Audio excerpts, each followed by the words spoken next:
ಇಷ್ಟು ದೊಡ್ಡದಾಗಿ ಕಟ್ಸಿರಲ್ಲ, ನೀವು ದಿನಾ ಬಂದು ನಮಸ್ಕಾರ ಮಾಡ್ತಿರಲ್ಲ.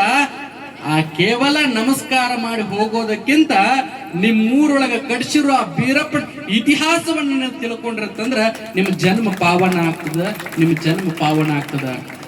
ಸೂರಮ್ಮ ದೇವಿ ಬ್ಯಾರೆ ಯಾರು ಅಲ್ಲ, ಇದ ಬೀರಲಿಂಗೇಶ್ವರನ ತಾಯಿ. ಕಳವಿ ನಾರಾಯಣ ಯಾರು ಬ್ಯಾರೆ ಅಲ್ಲ, ಇದೇ ಬೀರಲಿಂಗೇಶ್ವರನ ಮಾವ. ಹಂಗ ಸತಿಪತಿಯರು ದಿನನಿತ್ಯ ಶಿವಪೂಜೆ ಮಾಡ್ತಿರ್ತಾರಂತ. ಕಳವಿ ನಾರಾಯಣ ಹೆಂಗ ಗ್ರಾಮದವ್ರು ಎಲ್ಲರೂ ಸೇರಿರಲ್ಲ, ಸರ್ವ ಸಮಾಜದವರನ್ನ ಸರ್ವ ಜಾತಿಯವರನ್ನ ಎಲ್ಲರನ್ನ ಒಂದ್ ಸಲ ಕೂಡಿಸ್ತಾನಂತವ ನಾರಾಯಣ. ಕಳವಿ ನಾರಾಯಣ ಕೂಡಿಸಿ ಹೇಳ್ತಾನ, ಅವ ಒಂದು ಶಿವಪೂಜೆ ಮಾಡ್ತಿರ್ತಾನ. ನಿಮ್ಮ ಊರಾಗ ಹೆಂಗ ಬೀರಪ್ಪನ ಗುಡಿ ಅದಲ್ಲ, ಹಂಗ ದೊಡ್ಡದೊಂದು ಪರಮಾತ್ಮನ ಗುಡಿ ಇರ್ತದ. ಆ ಕಳವಿ ನಾರಾಯಣ ದಿನಲೂ ಕೂಡ ಆ ಗುಡಿ ಪೂಜಾ ಮಾಡ್ತಿರ್ತಾನಂತ. ಅವ ಹೇಳ್ತಾನ, ನಾ ಒಂದಿಷ್ಟು ದಿನಗಳ ಕಾಲ ಕಾಶಿ ಯಾತ್ರೆಗೆ ಹೋಗ್ತೀನಿ. ಕಾಶಿ ಯಾತ್ರೆ ಹೋಗಿ ಈ ಜಗತ್ತಿನೊಳಗಿರ್ತಕ್ಕಂತ ಎಲ್ಲ ಪುಣ್ಯ ಪವಿತ್ರ ದೇವಸ್ಥಾನಗಳನ್ನ ಭೇಟಿ ಮಾಡಿ ನಿಮ್ಮ ಗ್ರಾಮದವ್ರಿಗೆ ಒಳ್ಳೇದಾಗಲಂತ ನಾನು ಕೇಳ್ಕೊಂಡು ಬರ್ತೀನಿ. ಬರೋ ತನಕ ಪೂಜೆ ಯಾರಿಗ ಹಚ್ತೀರಿ ಅಂತ ಗ್ರಾಮದವ್ರಿಗೆ ಸಭೆ ಕರೆದಿದ್ದಾನೆ. ಅವಾಗ ಎಲ್ಲರೂ ವಿಚಾರ ಮಾಡ್ತಾರ, ಈ ಪೂಜಾಕ್ಕೆ ಯೋಗ್ಯವಾಗಿರ್ತಕ್ಕಂಥವ್ರು ಯಾರಂತ ಕೇಳಿದ್ರ, ಇವ್ರೇನು ಸತಿಪತಿಗಳಿದ್ದಾರಲ್ಲ, ತಾಯಿ ಸೂರಮ್ಮ ದೇವಿ ಬಾಲ್ಯ ಬ್ರಹ್ಮದೇವರು, ಇವ್ರಿಗ ಪೂಜಾ ಹಚ್ಚೋಣ ಅಂತೇಳಿ ಗ್ರಾಮದವರೆಲ್ಲ ತೀರ್ಮಾನ ಮಾಡ್ತಾರ. ಹಲವಾರು ವರ್ಷಗಳ ಕಾಲ ಗತಿಸಿ ಹೋಗ್ತದ. ಕಳವಿ ನಾರಾಯಣ ಕಾಶಿ ಯಾತ್ರೆಗೆ ಹೋಗ್ತಾರ. ಎಲ್ಲ ಪುಣ್ಯ ಪವಿತ್ರ ಸ್ಥಾನಗಳನ್ನ ದರ್ಶನ ಮಾಡ್ಕೊಂಡು ಮತ್ತೆ ಊರಿಗೆ ಬರ್ತಾನಂತ. ಊರಿಗೆ ಬಂದಾಗ ಅವನ ಕಿವಿಗೆ ಸುದ್ದಿ ಬೀಳ್ತಿರ್ತದ.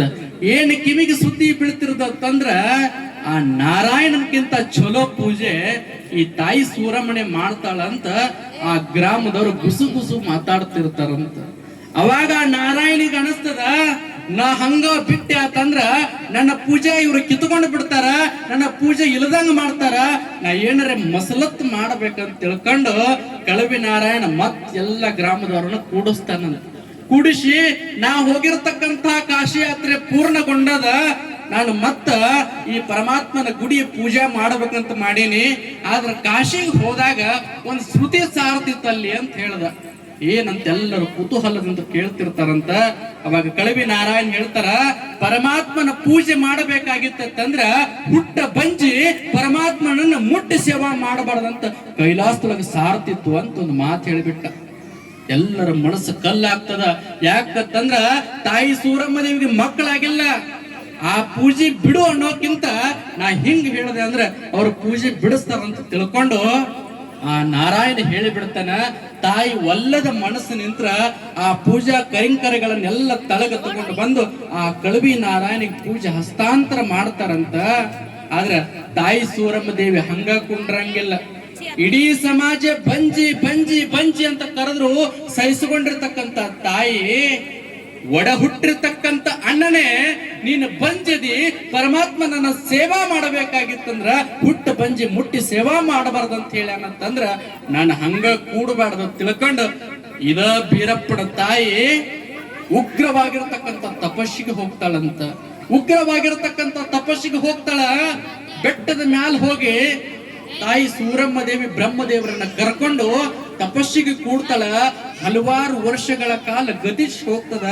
ಆ ತಪಸ್ಸಿನ ಫಲ ಪರಮಾತ್ಮನೇ ಗೊತ್ತಾಗ್ತದ. ಪರಮಾತ್ಮ ಕೈಲಾಸದೊಳಗೆ ಚರ್ಚೆ ಮಾಡ್ತಾನಂತ. ಆ ತಾಯಿ ಹಲವಾರು ವರ್ಷಗಳ ಕಾಲ ಅನ್ನ ನೀರವನ್ನ ತ್ಯಾಗ ಮಾಡಿ ಮಕ್ಕಳಿಗೋಸ್ಕರವಾಗಿ ತಪಸ್ಸು ಮಾಡ್ಲಿಕ್ಕತ್ತಾಳ. ಪರಮಾತ್ಮ ಅವನಿಗೆ ಹೋಗಿ ನಾವು ಆಶೀರ್ವಾದ ಮಾಡಿ ಬರೋಣ ಬಾ ಅಂತೇಳಿ ಪಾರ್ವತಿ ದೇವಿ ಪರಮಾತ್ಮನನ್ನು ಕರ್ಕೊಂಡು ಭೂಮಿಗೆ ಬರ್ತಾಳಂತ. ತಾಯಿ ಸೂರಮ್ಮ ದೇವಿ ಉಗ್ರವಾಗಿರ್ತಕ್ಕಂಥ ತಪಸ್ಸಿಗೆ ಕುಂತಿರ್ತಾಳ. ಆ ತಾಯಿ ಮುಂದೆ ಪಾರ್ವತಿ ಪರಮೇಶ್ವರರು ಬಂದು ಹೇಳ್ತಾರ, ತಾಯಿ ನೀನು ಮಾಡಿರ್ತಕ್ಕಂಥ ತಪಸ್ಸು ಪೂರ್ಣಗೊಂಡದ. ನಿನ್ನ ತಪಸ್ಸಿನಂತರ ಹೇಳು, ನಿನಗೆ ಏನು ವರ ಬೇಕು ಕೇಳು, ನಿನಗೆ ವರ ಕೊಡ್ತೀನಿ ಅಂತ ಹೇಳ್ದ. ಅವಾಗ ತಾಯಿ ಹೇಳ್ತಾಳ, ನನಗೆ ಯಾವ ವರಾನೂ ಬೇಡ, ನನಗೆ ಆಸ್ತಿ ಅಂತಸ್ತು ಬೇಡ, ಶ್ರೀಮಂತಿಕೆ ಬೇಡ, ನನಗೆ ಯಾವುದ್ರ ಯಾಮೋಹ ಕೂಡ ನನಗಿಲ್ಲ. ನನಗ ಇಡೀ ಜಗತ್ತು ಬಂಜಿ ಬಂಜಿ ಅನ್ನೋ ಕಾರಣಕ್ಕಾಗಿ ನಿಂದ ಮಾಡ್ಲಿಕ್ಕತ್ತಾರ. ಆದ್ರೂ ನಾ ಏನು ಹೆದರ್ಲಿಕ್ಕಿಲ್ಲ. ಆದ್ರೆ ನನ್ನ ಒಡ ಹುಟ್ಟಿರ್ತಕ್ಕಂತ ಅಣ್ಣನೂ ಕೂಡ ನನಗ ಬಂಜಿ ಬಂಜಿ ಅಂತ ಕರೀಲಿಕ್ಕತ್ತಾನ. ಅದ್ರ ನನಗೆ ಸಹಿಸ್ಕೊಳಕ್ ಆಗಿಲ್ಲ. ಪರಮಾತ್ಮ ನನಗೆ ಸಂತಾನದ ಭಾಗ್ಯವನ್ನು ಕೊಡು ಅಂತೇಳಿ ತಾಯಿ ಉಡಿ ಒಡ್ಡಿ ಪರಮಾತ್ಮ ನನಗೆ ಕೇಳ್ತಾಳಂತ.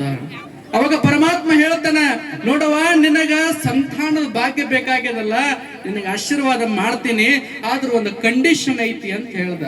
ಅವಾಗ ತಾಯಿ ಕೇಳ್ತಾನೆ, ಏನಪ್ಪ ಕಂಡೀಷನ್ ಅಂತಂದ್ರ, ನಿನಗ ನಿನ್ನ ಸಂಸಾರ ಬೆಳಗೋ ಅಂತ ಮಗ ಬೇಕು, ನಿನಗ ವಯಸ್ಸಾದಾಗ ನಿನ್ನ ಲಾಲನೆ ಪಾಲನೆ ಮಾಡುವಂತ ಮಗ ಬೇಕು, ನಿನ್ನ ಸಂಸಾರದ ಕೀರ್ತಿ ಬೆಳಗುವಂತ ಮಗ ಬೇಕು, ನಿನ್ನ ಜೊತೆಗೆ ದೈನಂದಿಕವಾಗಿ ಇರುವಂತ ಮಗನೇ ಬೇಕು, ಜೇರ್ಕರ್ತ ನಿನಗೆ ಜಗತ್ತು ಬೆಳಗುವಂತ ಮಗ ಬೇಕು ಅಂತ ಪರಮಾತ್ಮ ಕೇಳ್ತಾನಂತ.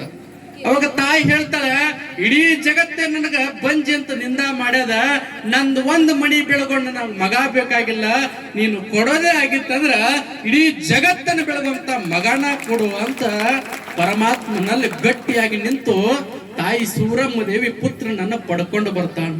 ಅವಾಗ ಪರಮಾತ್ಮ ಅಷ್ಟಕ್ಕ ಬಿಡಂಗಿಲ್ಲ, ಮತ್ತೂ ಒಂದು ಕಂಡೀಷನ್ ಇಡ್ತಾನ, ನಿನಗ ಜಗತ್ ಬೆಳಗೋ ಮಗ ಬೇಕಾಗಿದ್ದಂದ್ರ ಹುಟ್ಟಿದ 3ರ ದಿವಸಿಗೆ ಮಣಿ ಬಿಟ್ಟು ಹೋಗ್ತಾನ ಅಂತ ಹೇಳ್ಬಿಟ್ಟು.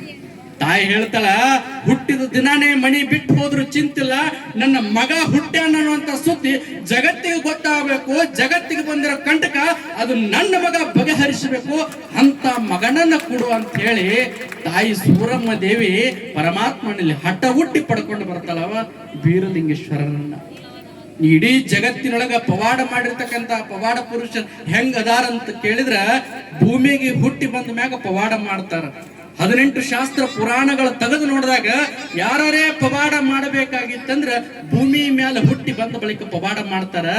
ಆದ್ರೆ ನನ್ನಪ್ಪ ಬೀರಪ್ಪ ಹಂಗಲ್ಲ, ತಾಯಿಯ ಗರ್ಭದೊಳಗಿದ್ದಾಗ ಪವಾಡ ಮಾಡಿರ್ತಕ್ಕಂಥವನು ಇದ ನಿಮ್ಮೂರೊಳಗಿರ್ತಕ್ಕಂಥ ಬೀರಲಿಂಗೇಶ್ವರ ಬಂಧುಗಳು. ಆ ನಾರಾಯಣನಿಗೆ ಹೊಟ್ಟೆ ಕಡಿತಿರ್ತದ, ಆಕಿ ಉಗ್ರವಾಗಿರ್ತಕ್ಕಂಥ ತಪಸ್ಸನ್ನ ಮಾಡಿ ಆ ಪರಮಾತ್ಮನಿಂದ ವರ ಪಡ್ಕೊಂಡು ತಾಯಿ ಬರ್ಲಿಕ್ಕತ್ತಾಳ. ಮತ್ತೊಂದು ಕಂಟಕದಂತ ಆ ಅಣ್ಣನ ಮನಸ್ಸೊಳಗೆ ಚಿಲಿಪಿಲಿ ಓಡಾಡ್ತಿರ್ತದಂತ.